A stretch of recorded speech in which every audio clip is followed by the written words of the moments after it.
In the month of March, there's normally not that much to get excited about in pro track and field. But then again, we've never seen a runner like Gout Gout, because he just ran his first professional race at the Maury Plant Meet in Melbourne, Australia. And yes, I have some thoughts. And allow me to set the stage, because I got up early in the United States to watch it, because the Gout Gout situation is a very real thing.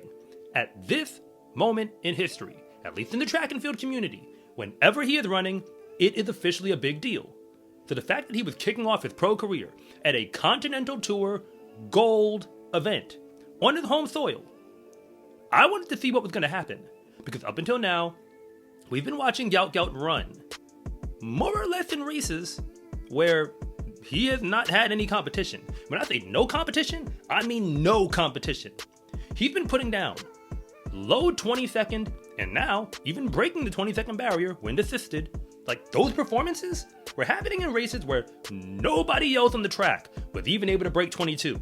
Just let that sink in for a moment. The man was running time trials, and the entire world was watching. But all of those races were also with juniors. And the last time we saw him in a competitive race, when I say the word competitive, I mean like people really competed with Gout Gout. They weren't just out there running while he was running. That was at the World Juniors, where he got second overall to Beyond the Wallaza. So here we go. Gout Gout's first professional race. And if you weren't watching it live, let's be clear. This was the Gout Gout event. Everything about it was framed around his presence at a professional meet. The same meet that also had Olympic gold medalist Lachie competing in the men's 400, in a race where he actually got second, which was somewhat to be expected because the 400 isn't his best event, and he had real competition in the field. But the promos for the meet, the announcers, if you were watching the stage, they even had the athletes for the men's 200, which was the grand finale of the meet. The announcers, of course, announced Gout Gout last, but every single discussion that you heard was the lead up to the Gout Gout moment. So, long story short, he was supposed to win. And then the gun went off. Because Gout Gout did not win this race. He actually got second overall when it was all done. But once again, I watched the entire thing live. So allow me to fill you in on what actually happened. Because he ran his turn and didn't come out in front. He actually came out pretty solidly in third. But the man out in front in this race was Lachie Kennedy. The same man who, also running for Australia, set the world on fire, running an incredibly fast outdoor 60-meter dash earlier this year, and then backed it up at the World Indoor Championships by eventually coming away with a silver medal when it was all done. So he ran a new PR in the 200, going 20.26 seconds, and Gout Gout was unable to reel him in. When it was all done, Gout Gout's final time was 20.30 seconds with a positive 0.4 wind. So that race is right up there with the best races that he's run, at least up until this point. Like, if you compare the win factors and everything else. People don't always want to pay attention, but for the most part, that's where it is. And the moment that the race was over, it was abundantly clear, at least to the announcers, and everybody who was in a sold-out stadium to watch Gout Gout run. I mean, let's be real. That's why it was sold out. People wanted to know, what did we just witness? Because Gout Gout is supposed to be, these aren't my words, it's pretty clear that the hype train has definitely left the station.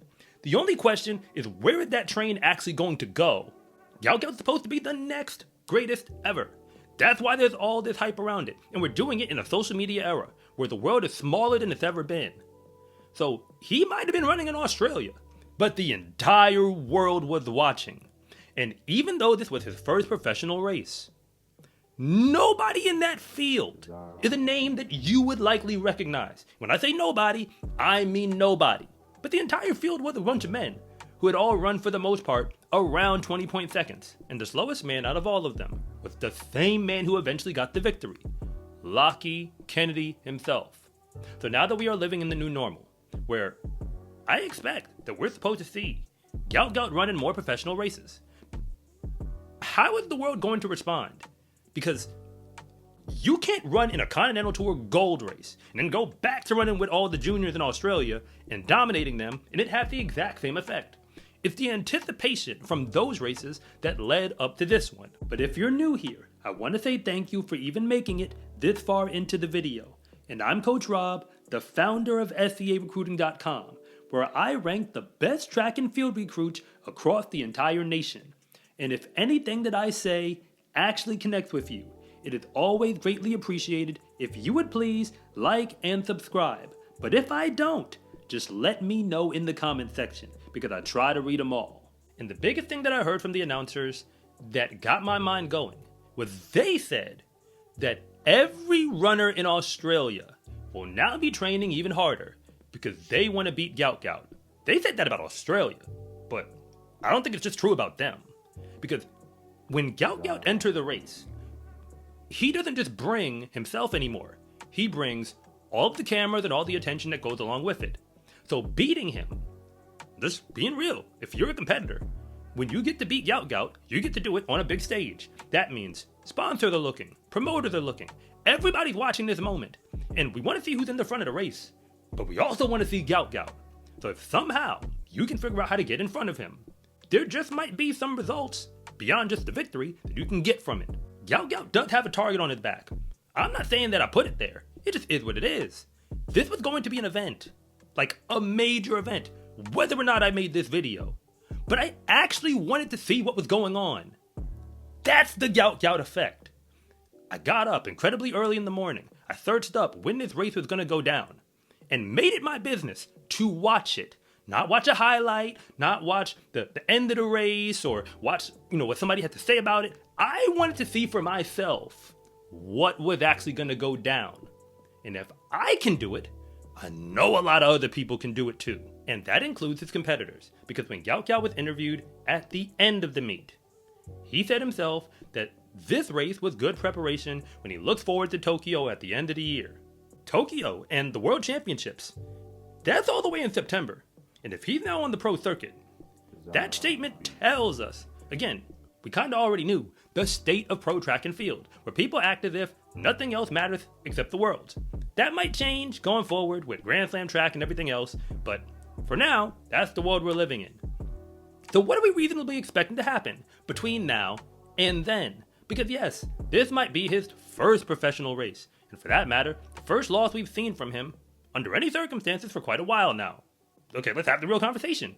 Is this going to be the last? Because in the landscape of the 200-meter dash, if we just look at the men who ran last year, like the ones who ran in Paris, we already know what Team USA is coming with. Between Noah Lyles, Kenny Bednarik, Arian Knighton. But I'm even go here. When you go to the man in fourth who got left off of our Team USA for the Paris Games, it was Christian Coleman, and he was still putting down faster than 19.9 seconds. That's how he got left off the team in the 200. And Courtney Lindsay, who's run 19 point, I believe multiple times by now, he was also right there. I think he ran like 19.8, 19.7 pretty early in his outdoor season. That was for 2024. Again, once you move off of Team USA, there's still a whole bunch of other fast men. Zimbabwe now has two fast young men who are running in the NCAA, but they were also in the Paris final. These men have run 19 seconds. Joseph Fambale of Liberia is also out there. He's run 19 seconds a whole bunch of times, and he makes finals. When Gout Gout comes to the Worlds, if everyone in Australia can train a little harder, whenever they're about to race them, again, not my words, that's what the announcer said, what do you think the rest of the world is doing? Because, like I said before, this is the world that we're living in. The Gout Gout situation. When he steps to the track, just like anybody else, your reputation is on the line as well. And I believe he's going to be fine. I believe going forward, he's clearly got all the talent necessary to go on and win world championships, perhaps, win at the highest levels. He could do all that. But people don't really want to wait around to see that happen. He's 17 years old, and you don't get this type of hype at 17. Like, I'm sorry. People ain't going to be watching the meets like this for the next 5 years if it take him till he's 21, 22 years old to figure it out and get all the way in the front of the race in the biggest races of the year. I just don't see that happening. The narrative is going to shift one direction or another. But for now, Gout Gout doesn't just have our curiosity. he has all of our attention. And that's even if it happens to be somebody else who happens to be in the front of the race once we get to the finish line, at least for now. The sport of track and field is not just about running fast. It is about doing it over and over and over again, because whenever you step to the line, your reputation is on the line as well. With the Wake Up, Run Fast, and Repeat shirt, you can make it clear that running faster than the competition is a habit. Get yours at searecruiting.com/shop or use the link in the description below. It's a huge support to me and this channel, so I can continue to make you more content like this. And remember, it is always greatly appreciated if you would please like and subscribe.